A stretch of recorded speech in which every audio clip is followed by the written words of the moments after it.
প্রিয় দর্শক বন্ধুরা, এই মুহূর্তে আরও একবার আপার প্রাইমারি থেকে অত্যন্ত গুরুত্বপূর্ণ খবর আপডেট উঠে আসছে প্যানেল ও ওএমআর সংক্রান্ত বিষয়। মেধা তালিকা সংক্রান্ত বিষয়ে থাকছে অত্যন্ত গুরুত্বপূর্ণ খবর আপডেট। এই ভিডিওর মধ্যে তার সবটাই আলোচনা করছি। আর্জেন্ট নিউজ আপডেট, অবশ্যই ভিডিওটিকে শেষ পর্যন্ত দেখে নেবেন ও চ্যানেলটিকে সাবস্ক্রাইব করে সঙ্গে থাকবেন। এই মুহূর্তে অত্যন্ত গুরুত্বপূর্ণ একটি খবর আপডেট উঠে আসছে। এই মুহূর্তের জন্য বিগ ব্রেকিং নিউজ আপডেট আবারও আপার প্রাইমারি থেকে। স্কুল সার্ভিস কমিশনের নতুন মেধা তালিকায় বিস্তর অসঙ্গতির খবর কিন্তু উঠে আসছে সামাজিক গণমাধ্যম সূত্রে। মহামান্য কলকাতা হাইকোর্টে মামলা দায়ের, এসএসসি রিপোর্ট তলব করলেন সম্মানীয় বিচারপতি সৌমেন সেন মহাশয়ের ডিভিশন বেঞ্চ। নিয়োগ প্রক্রিয়া শুরু করতে গত 23শে আগস্ট স্কুল সার্ভিস কমিশন নতুন প্যানেল প্রকাশ করে। সেই প্যানেলেই চূড়ান্ত অসঙ্গতির অভিযোগ তুলে মহামান্য কলকাতা হাইকোর্টের দ্বারস্থ হন কয়েকজন চাকরি প্রার্থী। মামলা দায়ের হয়। গত 16ই আগস্ট স্কুল সার্ভিস কমিশনকে ডিভিশন বেঞ্চ নির্দেশ দিয়েছিল যে তারা নতুন করে প্যানেল তৈরি করেছে তার তালিকা প্রকাশ করবে, কিন্তু কোর্টের অনুমতি ছাড়া নিয়োগ প্রক্রিয়া শুরু করতে পারবে না স্কুল সার্ভিস কমিশন। শুধু তাই নয়, মামলাকারীদের অভিযোগ থাকলে মহামান্য আদালত পরবর্তীতে সেই অভিযোগ সম্পর্কিত আবেদন করতে পারবেন। 2016 সালে আপার প্রাইমারি বা উচ্চ প্রাথমিকের নিয়োগ প্রক্রিয়া শুরু হয়।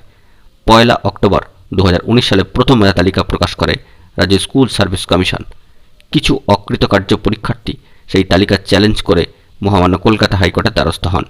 11 ডিসেম্বর 2020 সালে সম্মানীয় বিচারপতি মৌসুমী ভট্টাচার্য মহাশয়া এসএসসির মেধা তালিকা বাতিল করে দিয়েছিলেন এবং প্রার্থীদের তথ্য আপলোড করে সমস্ত তথ্য প্রকাশ করতে নির্দেশ দেন। নতুন করে ইন্টারভিউয়ের পাশাপাশি মেধা তালিকা প্রকাশ করতে বলেন। 21 জুন 2021 সালে স্কুল সার্ভিস কমিশন ইন্টারভিউ তালিকা প্রকাশ করে। সেখানে যারা প্রথম মেধা তালিকায় অন্তর্ভুক্ত ছিল তাদের নাম বাদ দিয়ে দেওয়া হয় বলে অভিযোগ।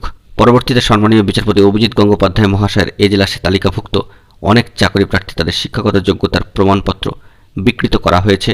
শুধু তাই নয়, অনেকের নম্বর বাড়িয়ে দেওয়া হয়েছে বলে অভিযোগ করে। টেটের প্রাপ্ত নম্বর বাড়ানো হয়েছে, প্রশিক্ষণপ্রাপ্ত নয় এমন অনেক প্রার্থী তালিকায় অন্তর্ভুক্ত হয়েছেন, এমনটাও কিন্তু অভিযোগ করা হয়।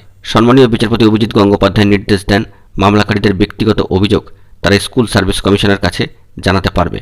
পরবর্তীকালে সেই নির্দেশকে চ্যালেঞ্জ করে 150 জন মামলাকারী। মহামান্য কলকাতা হাইকোর্টের প্রাক্তন বিচারপতি সুব্রত তালুকদার মহাশয়ের ডিভিশন বেঞ্চ মামলার শুনানির শেষে সম্মানীয় বিচারপতি গঙ্গোপাধ্যায়ের নির্দেশ বহাল রাখে। 24শে জুলাই 2021 সালে মধ্যে সমস্ত মামলাকারীদের স্কুল সার্ভিস কমিশনের কাছে অভিযোগ দায়ের করতে নির্দেশ দেন।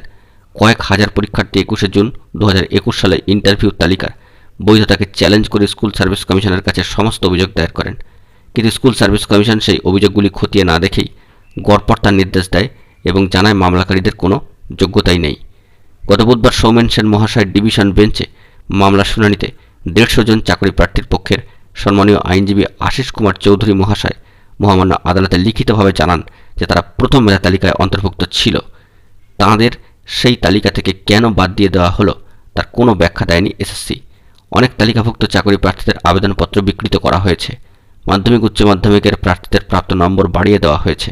পাশাপাশি সবচেয়ে গুরুত্বপূর্ণ বিষয় যে টেট নম্বর বা টেট ওয়েটেজ রিঅ্যাসেসমেন্ট করে প্রথম মেধা তালিকা তৈরি করা হয়েছিল, সেই জন্য প্রথম মেধা তালিকা বাতিল হয়।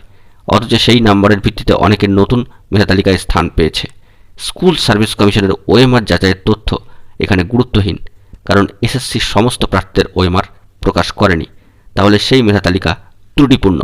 এই কারণে প্রথম মেধা তালিকাভুক্ত প্রার্থীদের অযোগ্য বলার নৈতিকতা নেই। সম্মানীয় বিচারপতি সৌমেন সেন মহাশয়ের ডিভিশন বেঞ্চ নির্দেশ দেয়, আগামী 4 সেপ্টেম্বরের মধ্যে অন্যান্য মামলাকারীদের লিখিত বক্তব্য মহামান্য আদালতে যেমন জমা দেবে, পাশাপাশি রাজ্য স্কুল সার্ভিস কমিশন 13 সেপ্টেম্বর তার উত্তর দেবে এবং আগামী 14 সেপ্টেম্বর এই মামলার পরবর্তী শুনানির দিন ধার্য হয়েছে।